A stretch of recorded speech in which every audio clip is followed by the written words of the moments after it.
ನಿರ್ಯಾತನ ಪದ್ಧತಿಯ 27ನೆಯ ಶ್ಲೋಕದಲ್ಲಿ, ಅಂದರೆ ಪಾದುಕಾ ಸಹಸ್ರದ 237ನೆಯ ಶ್ಲೋಕದಲ್ಲಿ, ಭರತನು ಭಗವದ್ಭಕ್ತರಲ್ಲೇ ಅತ್ಯಂತ ಶ್ರೇಷ್ಠನಾದವನು ಅಂತಾರೆ ದೇಶಿಕರು. ಶ್ಲೋಕ ನೋಡೋಣ.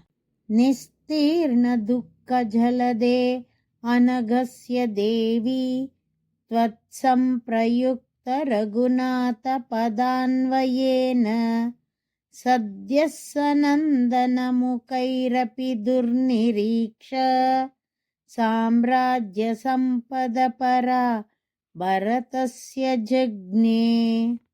ದೇವಿ, ಬೆಳಗುತ್ತಿರುವ ಪಾದುಕೆಯೇ, ತ್ವತ್ ನಿನ್ನೊಂದಿಗೆ, ಸಂಪ್ರಯುಕ್ತ ಸೇರಿರುವ, ರಘುನಾಥ ಪದ ಶ್ರೀರಾಮನ ಪಾದದ, ಅನ್ವಯೇನ ಸಂಬಂಧದಿಂದ, ನಿಸ್ತೀರ್ಣ ದಾಟಲ್ಪಟ್ಟಿರುವ, ದುಃಖ ಜಲದೇಹೆ ದುಃಖವೆಂಬ ಸಮುದ್ರವನ್ನ ಪಡೆದವನು, ಅನಘಸ್ಯ ದೋಷರಹಿತನಾದವನೂ ಆದ, ಭರತಸ್ಯ ಭರತನಿಗೆ, ಸನಂದನ ಮುಖೈರಪಿ ಸನಂದನೆ ಮುಂತಾದವರಿಂದಲೂ, ದುರ್ನಿರೀಕ್ಷ ನಿರೀಕ್ಷೆ ಮಾಡಲಾಗದ, ಅಪರ ಬೇರೆಯಾದ, ಸಾಮ್ರಾಜ್ಯ ಸಂಪತ್ ಭಕ್ತರಿಗೆ ಚಕ್ರವರ್ತಿ ಎಂಬ ಪಟ್ಟವು, ಸದ್ಯಃ ತಕ್ಷಣವೇ, ಜಜ್ಞೆ ಉಂಟಾಯಿತು.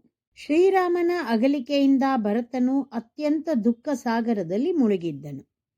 ಪಾದುಕೆಯನ್ನ ಪಡೆದು ಅವಳಿಗೆ ಪಟ್ಟ ಕಟ್ಟಿದಾಗ ಸ್ವಲ್ಪ ಸಮಾಧಾನವಾಗಿದ್ದರೂ, ಶ್ರೀರಾಮನು ಹಿಂತಿರುಗಿ ಬಂದು ಪಾದುಕೆಯನ್ನ ಅವನ ಪಾದಗಳಿಗೆ ಅರ್ಪಿಸಿ ಪಾದ ಹಾಗೂ ಪಾದುಕೆಯ ಸಂಬಂಧದಿಂದ ದುಃಖ ಸಾಗರವನ್ನ ಪೂರ್ಣವಾಗಿ ದಾಟಿದವನು, ದೋಷರಹಿತನೂ ಆದನು.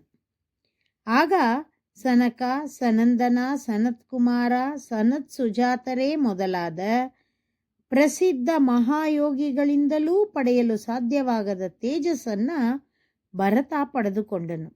ಅಂದರೆ ಭಗವದ್ಭಕ್ತರ ಸಮೂಹದಲ್ಲಿ ಭರತನಿಗೆ ಸಮಾನರಾದವರು ಯಾರೂ ಇಲ್ಲ ಎಂಬಂತಾಯಿತು ಅಂತಾರೆ ದೇಶಿಕರು. ಶ್ರೀಮತೆ ನಿಗಮಾಂತ ಮಹಾದೇಶಿಕಾಯ ನಮಃ.